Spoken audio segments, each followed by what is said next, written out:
The area of the sticks I was crossing through was probably about 250 feet wide. I went stretched on in either direction for as far as I can see. So about 100 feet through the posts, I looked up and there he was. Pretty sure it was a he.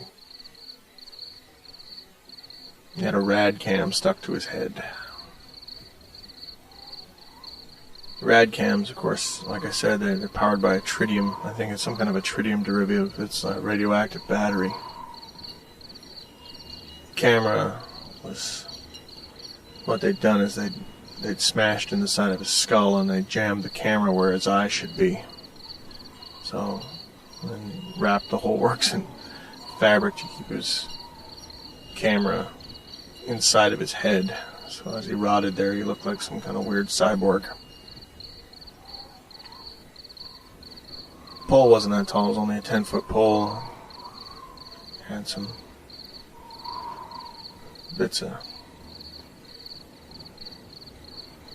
Well, I mean, it was welded together junk.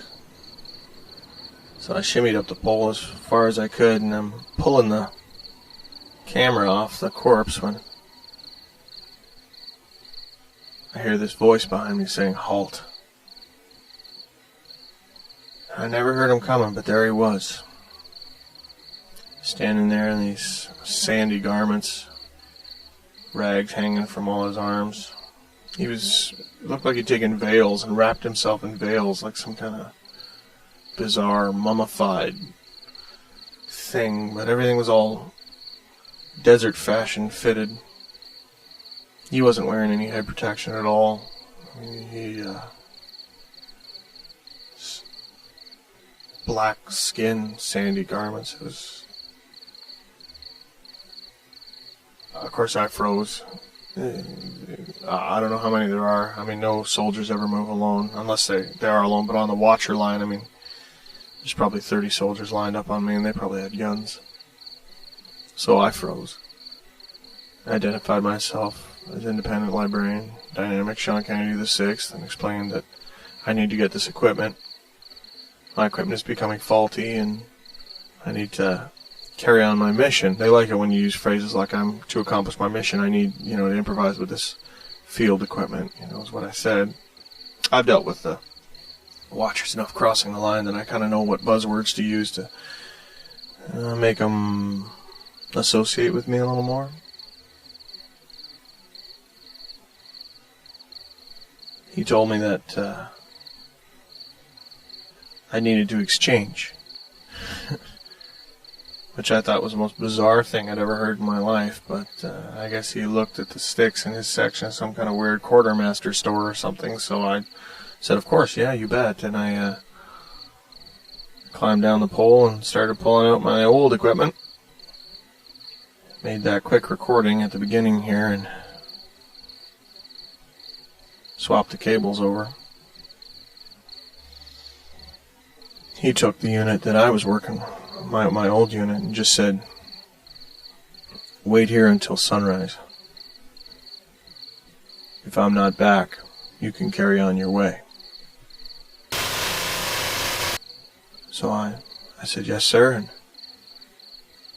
looked back down at the rad cam to see if I could get it hooked up, and when I looked back up again, he was gone. It's just the wind blowing through the corpse trees and the sound of the bugs.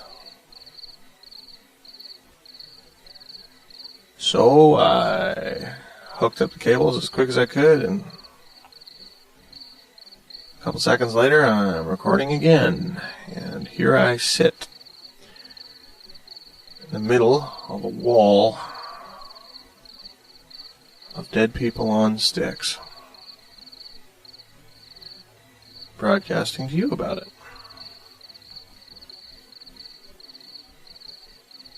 Could be worse, I guess. I could be on one of these sticks. But then my problems would be over, wouldn't they?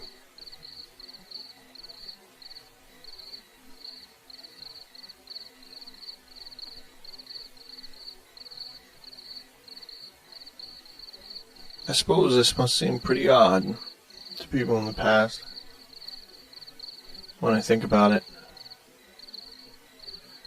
I mean, how do you wrap your head around something like that? How do you wrap your head around some guy broadcasting in a forest of dead people? I mean, how does that work? You want to wrap your head around something that you should know about. I should tell you guys about the monks. Node monks. Server monks.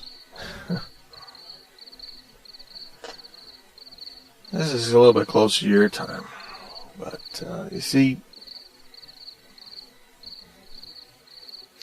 server monks are, well, it all started a while back. I don't know when, but there was a book written. I have a copy of it. I'd send it to you, but I can't do that. It's called Cybudo.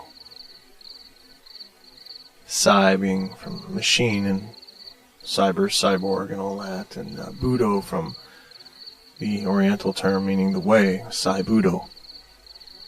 And what this book did was some guy wrote it and talked about how to integrate your life with all the technology that was around so that you could live a more productive life, you know. It was like a how-to book for organization, but it was a little bit more than just organization. Like, he had a sort of a spiritual bent on it. It was like, you know, enhancing yourself with technology. Of course, it caught on like wildfire because the spiritual vacuum that had opened up in everybody's lives since, you know, religion was being taken over by the corporations. See, in the archaeologies, since everything's copywritten, well, so's the Bible. So are all the holy writings. So what they did was if you aren't performing properly inside the archaeologies, they linked religious practice with their pharmaceutical division. So if you were an unhappy employee, well, you wound up getting baptized and prescribed. Here's your medication. Go to church on Sunday. And I mean, when you start using pharmaceuticals in conjunction with using religious practice and ritual, it has a very powerful effect. So they found it effective. On the outside, though, there was nothing. As things got worse with the listener's license and with all the madness that was occurring from that, people were being driven further and further underground. Any hacks were happening. It was really being punished. You know, they had to track it down. Originally, the hacks, you know, you'd think if they figured if they could just rule it with a big enough iron fist that people would just stop. People would just give up. They used to say they did it when they used to hack or do the righteous hacks, they'd talk about doing it for the cause or the principle of it. Somewhere somebody started talking about server. The concept of server is not that server is a god as such. It's server. Well, you see, the internet grew so big, so wide, and there was so much knowledge there that it was thought that maybe part of the internet, or just like a roving cluster of the internet that would transfer consciousness, or the whole internet itself became alive, became conscious, in the truest sense, like it was aware. But since it was so advanced and so big and everything was there, it knew everything, so it was operating on a level that people couldn't understand. It was kind of a crackpot, nut job notion that caught on.